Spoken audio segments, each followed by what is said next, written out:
But he went out like a sucker, bro. End of the day, he went out like a sucker, bro. There's no justifying that, bro. You gotta have honor and morals, bro. What do you think of the Gucci Mane Pooh Shiesty situation? Do you consider what he did as snitching? Snitching? what what would you call it? Ratting, informant. He's not even informing. He blatantly ratted. Like, why? Because you didn't, dude. He's a fucking rat. This I know this because some people are defending it. People are like, nah, he denounced, the streets like a long time ago. He's not how did he even denounce the streets when he just had the was the that verses. the verses, and he kept saying, I'm smoking like the Pookie Loke, the Pack. pack and all this, and come on, bro. Everybody knows him to be the boogeyman. Like Gucci Man was the boogeyman of the rap industry at one point. Everybody was like, you know, he was that dude. He was popping at everything. I mean, I don't know if you want to call him pregnant Gucci Man or the fat Gucci Man or whatever. I feel like when he went to jail, they cloned him because that's not Gucci Man pre prison. You understand what I'm saying? You from the streets. First of all, why would you go into a room with all those dudes there knowing this tension, knowing this? You went there with police. You went there with police. He thought he was safe. This is the thing. He underestimated. You got to understand, this new generation is a crash out generation. They don't think of the consequences. And I'm pretty sure that Shiesty and them had their conversation, was like, Gucci ain't time. He might come back at us and light our asses up, because that's what I would expect. I get into a beef with Gucci or something, you know what I'm saying? I would expect him to come, he gonna strap up and come see you, you know what I mean? But the diss track that he did, it wasn't even a diss track. It was like a declaration. It was a So it was straight, pretty much like a recorded statement dude. in your If eyes. if the feds, let's keep it 100. If the feds didn't have a statement, which it came out that he did make a statement that day, or whatever, his bodyguard repeated the statement. He told his bodyguard is a retired police officer. The police officer gave the statement or whatever. So supposedly there was no statement that he actually gave, supposedly at the time. He comes out and basically, not even dry snitch, because dry snitch is insinuating. He straight up testified. It was like a straight, like he was on the stand pointing a finger. You understand what I'm saying? Like, not for nothing. Like he kind of like changed the way I look at music from back then, because he was one of those dudes that was that dude. You know what I mean? He was that dude. You know what I mean? So I really believe that if Pooh Shiesty and them would have thought that if there was a remote chance he was gonna tell, I don't think they would have took that approach. I really believe they thought that was still the Gucci Man that was Gucci Man. And I just think he went out like a sucker. Historically, he's spoken out so much about snitching, saying they should all die. He's like, good morning, fuck all Yeah, but then he snitches. also dry snitched. If you look at the DVD, there was a DVD back in the days. And when the shit happened with Pookie and all that stuff, when he caught the body, and they asked him a question. And if I'm almost 100% right, because this is like what, 20 years ago, whatever, 15 years ago. Right. So they had asked him, who do you think sent those guys after you? He said, Jeezy, Jeezy. And back then he caught flack because that was kind of dry snitching. Because that's what Jeezy was like, yo, bro, this dude telling. You know what I mean? I'm just like, yo, I'm disgusted with the way everything is going right now. Do told, bro. There's no way around it. He told, my nigga. You know what I'm saying? There's no if buts maybes about it. Gucci Man just broke all of our hearts, bro. You know what I mean? So Would you say that would you still hold it as, severely against him if Pooh Shiesty was not being looked at for that crime and like there was no legal ramifications, but Gucci just came out and was like, yo, like, this is who robbed me, and he said it in the song.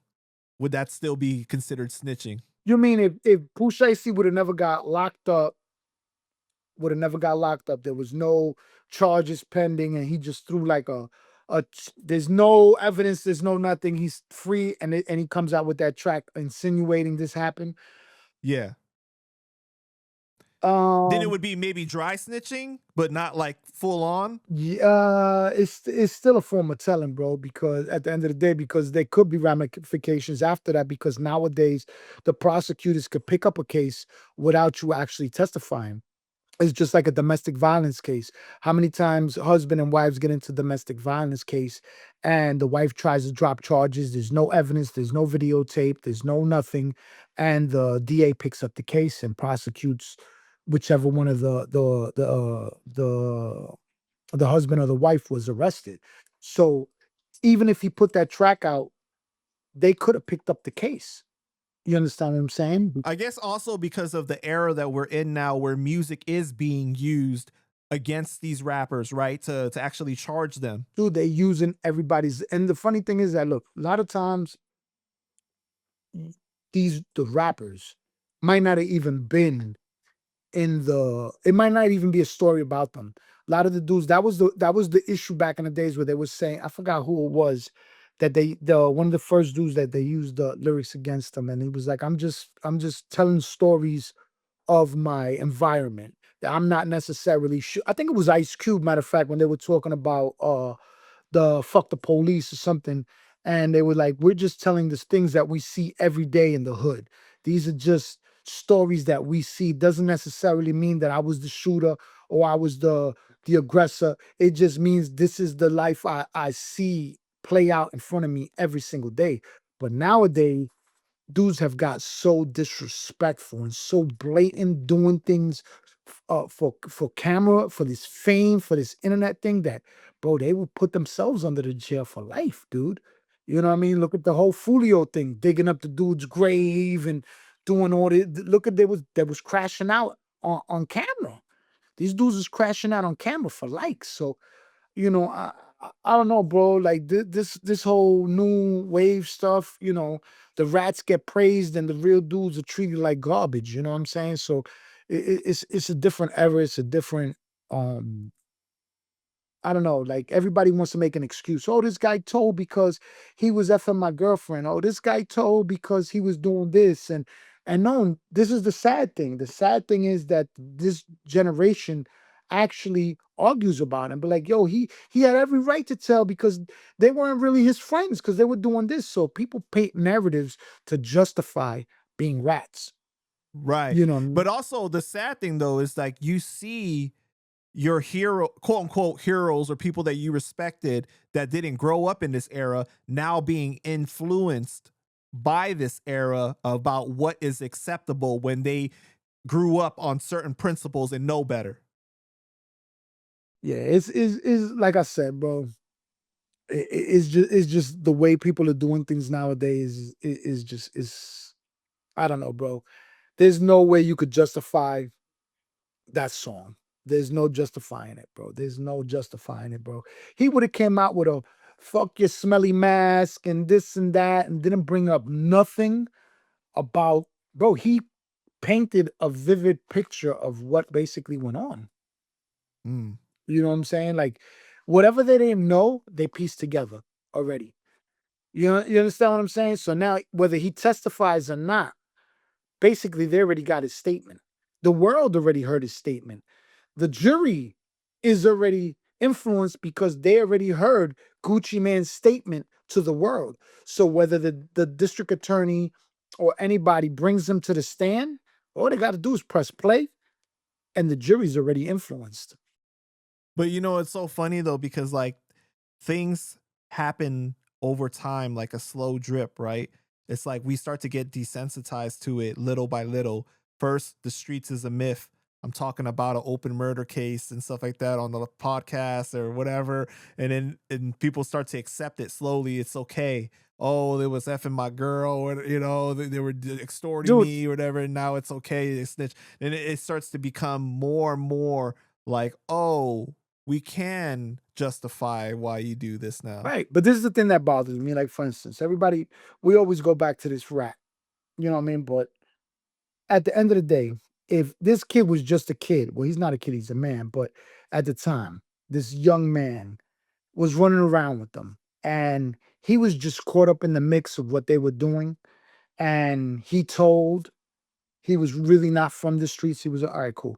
But this piece of garbage was the one actually pressing the button, and he was like the marionette. He ordered the He hit. was the puppet master behind Right. all of them. It doesn't matter. These dudes were all street dudes because majority every one of them dudes was solid dudes because they ain't even telling each other. Most of them dudes held their own. Like, I'm gonna keep it real on their indictment. I think he's the only one that told.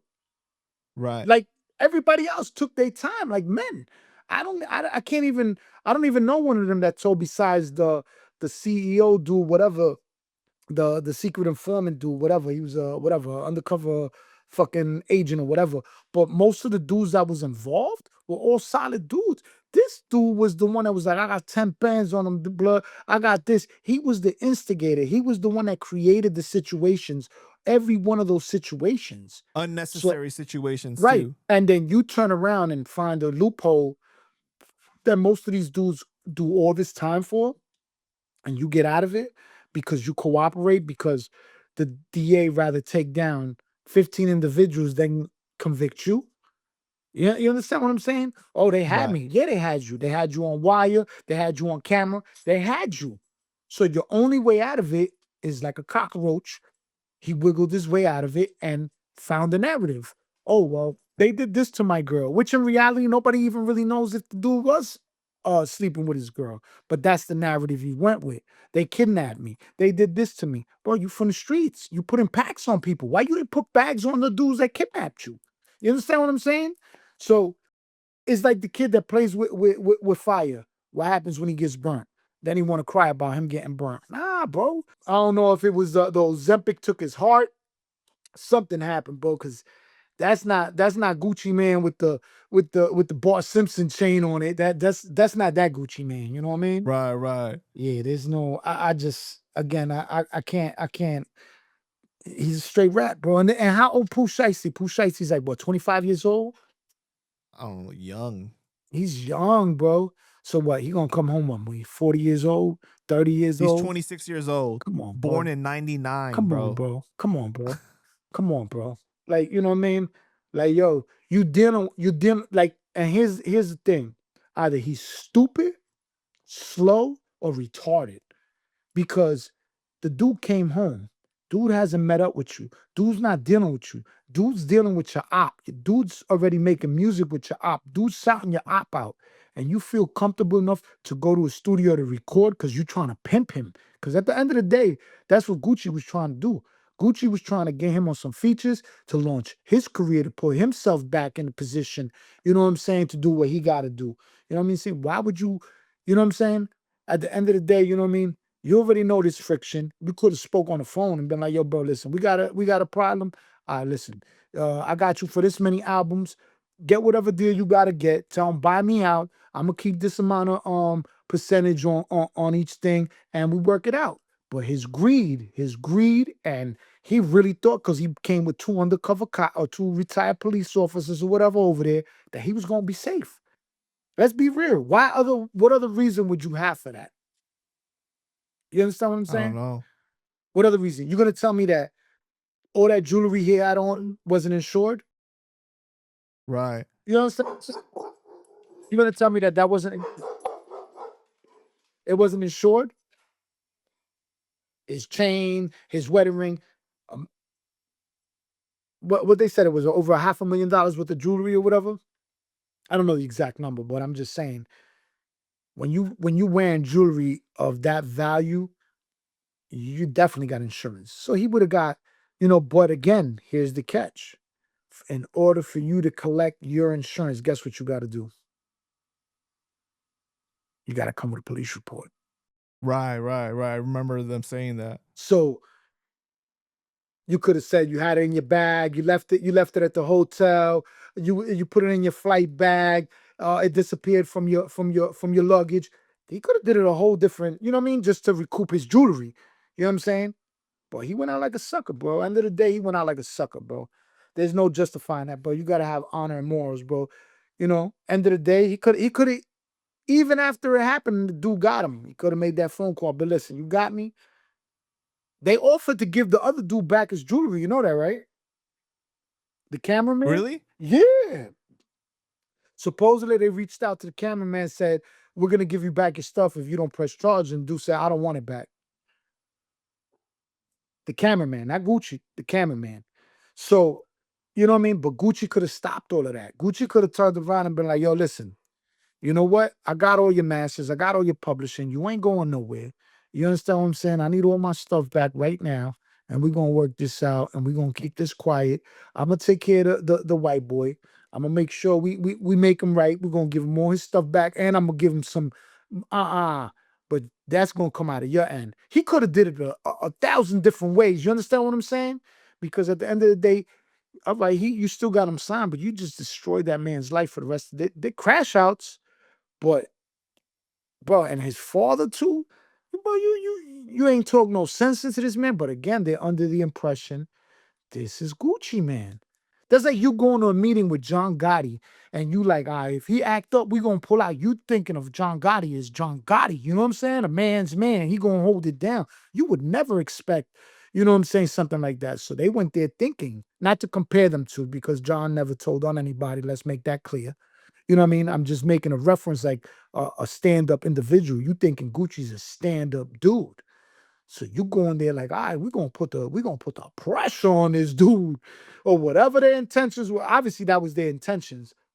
You never gonna expect that from the boogeyman of Atlanta.